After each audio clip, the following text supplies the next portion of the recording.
Hi everyone, I'm Shrishti. Welcome to my channel IIT-IIM Unfiltered. So on this channel, I make videos related to my IIT-IIM journey in a very unfiltered way. So if you want to get a reality check about a 35 lakh CTC, whether it is actually worth it to put 30 lakhs into doing an MBA in India or to go through the entire 2 year of JEE preparation journey, then you can follow my channel.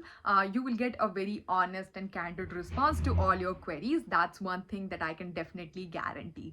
Let's get started. So the topic for today's discussion is why I selected an Indian MBA over a master's abroad. So when I say abroad over here, it's US and Canada.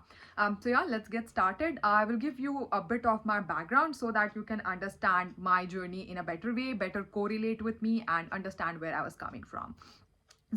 I come from a middle class family, so we are not like really well to do, but money is like not a major concern. Decent, like fairly decent background, I'll say. Let's get started. I did my undergraduation from IIT Patna in the batch of 2017 to 2021. So when I was graduating in 2021, I had MS offers from McGill University, University of New Mexico, and UCLA, which is University of California based in Los Angeles. University of New Mexico and University of California are in USA, while McGill University is in Canada, for your clarity, and it's like one of the top universities of Canada. And to add to that, it was a fully funded like MS offer. We can dwell deep into how I got the fully funded offer, but that's the topic for another video. Basically, like I had a very decent background. Like the research work that I did during my undergraduation or the internships that I did were like top notch in the field. And then I gave CAT and ZAT in 2021, and I got a 99 percentile in CAT and 95 percentile in ZAT, and I got offers from IIM Indore, Kozhikode, and XLRI Jamshedpur. So the problem before me was to choose between whether I should go outside of the country to pursue my MS or I should be in the country and pursue my MBA. And after that, like I had to select the college, definitely. But first problem first. So there were three major topics that I took into concern while deciding that I will stay in India. So the first one is the cost. So when we think of cost, we just think of the tuition fees, and then you will say that no, Srishti, like since you had like a fully funded offer, then it makes more sense to go outside, right? Because in India you will have to pay all the fees and everything. But it's not just the tuition fees. Like you have to consider a holistic thing. Like there is the cost of living, like the food that you eat, or the stay that you take, or the travel cost back to your family and friends and everywhere. Because it's a 2 year course, right? Like you can't just be in college all the time. You have to come back to your family, celebrate the festivals, go to your friends, and meet your meet everybody outside. So it like cost money, right? So when I thought about Canada and US, like it's fairly very expensive. So even my stay will be like $1,000 per month, and then I'll eat something, and then I will come back to my family once in a while to meet them, go to meet my friends and everything. Then holistically it will cost me much more than what it costed in India. So in India it cost around 25 to 30 lakh to do an MBA. I'm like combining all of the things like your tuition fees, stay, food, everything. But in like US or Canada, it's like I'll say if you combine everything, it comes to around like 1.25 or like 1.3 crores.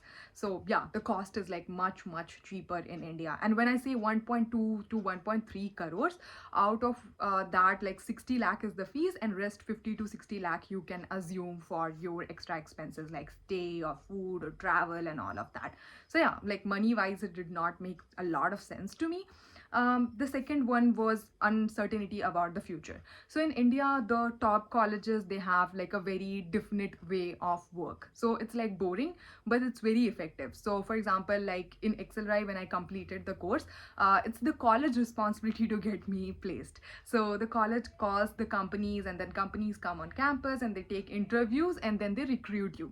However, in universities outside, like if I go for an MS, then once I complete my course, it's not the college responsibility to get me placed, it's my responsibility. So I'll have to contact the companies, reach out to them, and do a lot of outreach and actually land a job.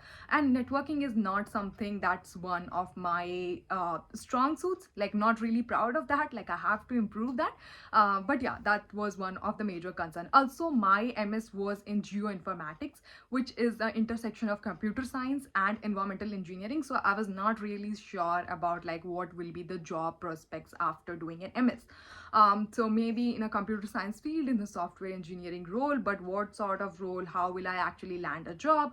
What if I don't land a job, then what will be the visa process? Where will I stay? What will be the like, because if I'm going for a master's abroad, like I can't pay 1.2 or 1.3 crores out of my pocket, right?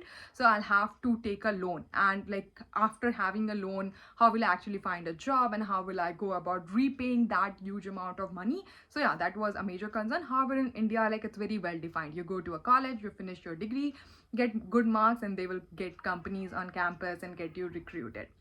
That's what happened with me, right? Like PNG came on campus and they recruited me, and I got a very good job with them. So yeah, certainty was one of the things that I considered. The third one was like friends and family. So family is like really important to me. So my parents are old, like not really old, they are turning 60 this year. Touch wood, they remain healthy and all of that. But yeah, I want to spend as much time as possible with them, because like once I get married, I will have my own family and everything.